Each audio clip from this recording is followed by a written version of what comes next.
Yan guys. Kasi pauwi na kami sa work niyan. Binidyohan ko lang yung ginagawa niya. Yan nakikita niyo guys. Yan ang ginagawa niya. Yan mga kasama ko yan guys. At yan ang mga motor nila. Kasi kung bumalik ako doon sa loob guys. Kasi tinitingnan lang ako. Tapos maya yan. Palabas na rin dyan ako guys. Yan kasama ko yan guys. Nagpapahinga sila kasi hinihintay namin yung amo namin. Maya uwi na rin kami. Kaya labas naman ako ulit guys. Yan ang motor ko guys.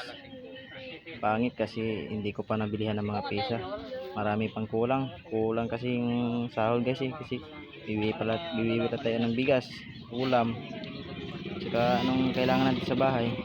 Yan pala guys, hanggang ngayon lang kami magtrabaho dyan guys kasi sabi ng may-ari hindi pa daw napagbiling. Kaya God bless guys.